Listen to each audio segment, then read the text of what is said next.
get ready for Georgia. The first time we played, somebody that we played already. And obviously they played well. They're a much improved team. Mike White's done a great job with this group, as I knew he would.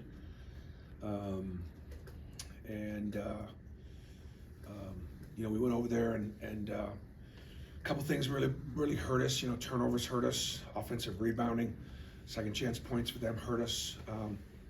We sent them to the foul line 32 times. And Roberts in particular was 9 for 12 from the foul line.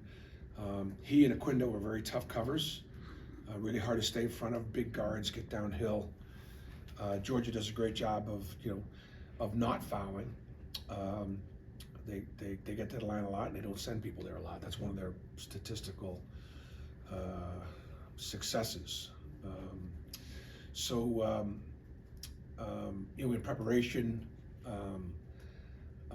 for Georgia, obviously the focus has got to be for us to be able to, guard those guards better. Mike's played 10, 11 different guys significant minutes, and so there are some guys that they've had that have played 30 minutes in a game, and next game they play 5. So he's got, basically I think he's going with a hot hand, and he's got the entire team engaged. They're starting to sell out games in Stegeman Coliseum, which they've not done before. So there's just a lot of energy around their program right now, and all it took was a little bit of success and being competitive. They played well on the road. They were close at Florida, close at Kentucky. They beat Ole Miss on the road, so they played well on the run, as you'd expect them, because they're an older team. They got all upperclassmen, all seniors and juniors. So good club, and we'll have to play better to beat them this time. Questions?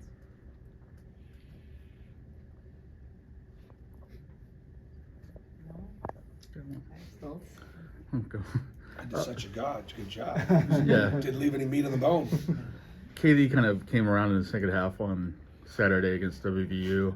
How much does his impact have on his team going forward, and playing more minutes maybe? Yeah, I mean, KD had 3 steals, and I think it was good to see him playing, with some intensity. And I thought last week he had a good week in practice, and I don't know why sometimes it is, the week before a game, you have a couple good days in practice, and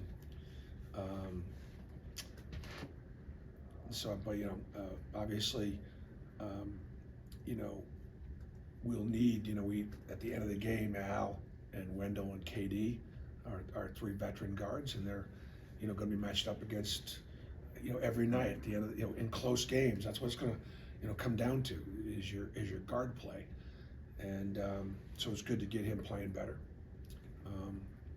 And I think if we could again just continue to be aggressive without turning the ball over, I think that's going to be a real key for us. And why do I keep focusing on that? Last year we were just a little bit more explosive offensively. We could score more points. Right now defensively we're still 20th in the nation in defensive efficiency.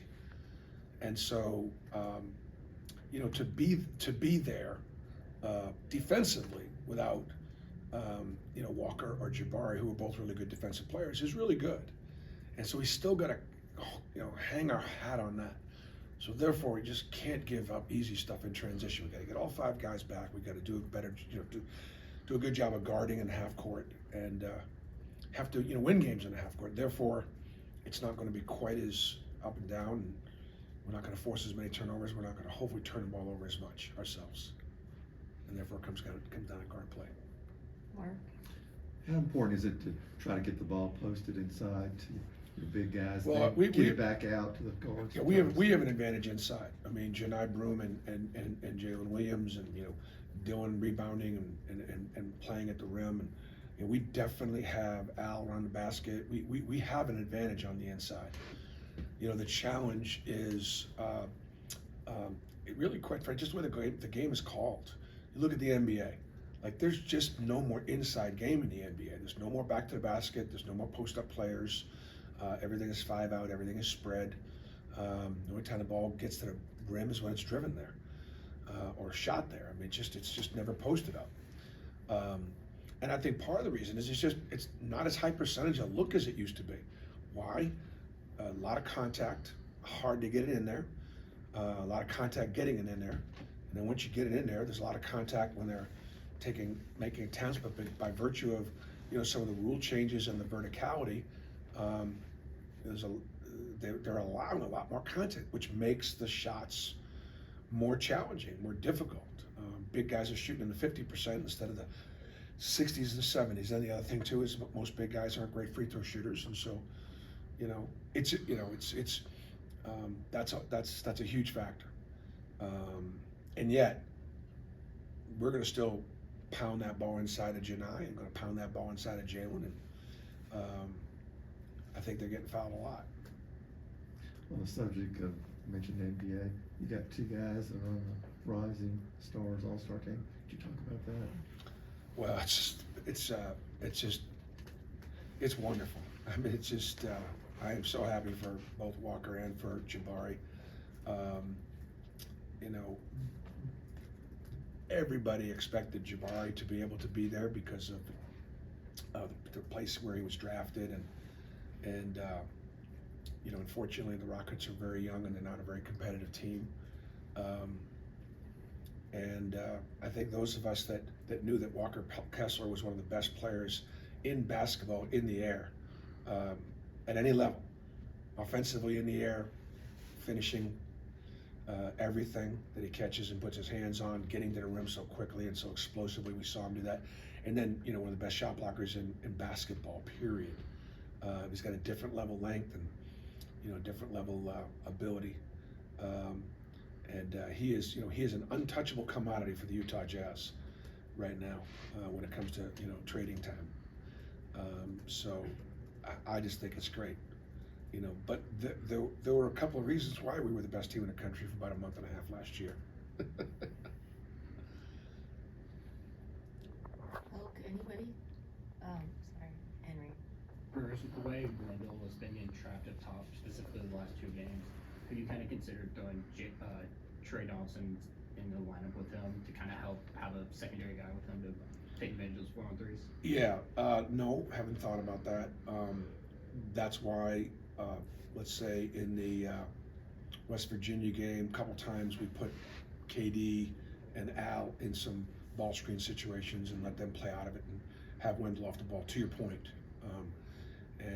You know, I thought Wendell does a really good job when he gets double teamed. The problem is when he gets double teamed, it takes away one of our best offensive players. And so that's why we put the ball in Al's hands and KD's hands a couple times to let them get doubled and see if we could find Wendell. We didn't do a very good job with it, but that was the intention. And the last question from Hulk. How do you sort of, because you know what's left on the schedule and how tough that is, how do you kind of keep the guys focused on the importance of this game and the next game, knowing what's left? Yeah, we just, you know, we honestly take it one game at a time, and I know for those of you that have been with me for so many years now, I mean, you just know that to be true. I mean, you just know how I'm preparing for Georgia, and I got part of my staff getting ready for the next one, but I'm not even looking at it. I've got to do everything I can to get this team ready for this game. My guys know that. It's our focus. And, you know, we, you know, the two jobs we all have is, one, you know, can we each get better? And two, can we help the team win? That's what everybody's job is throughout the season. We've got to play better to beat Georgia this time, you know. And I know that their program has been down, you know, for so long that, you know, it's just, although I can remember I've been here at Auburn long enough too, when their program was, Mark Fox was there, and they were, you know, their program was above ours, and that was obviously a big game for us. I told our guys, look, there are a couple games that matter on the schedule more than others, and that's the team in Athens, Georgia, and that's the team in Tuscaloosa, Alabama. That's just a fact.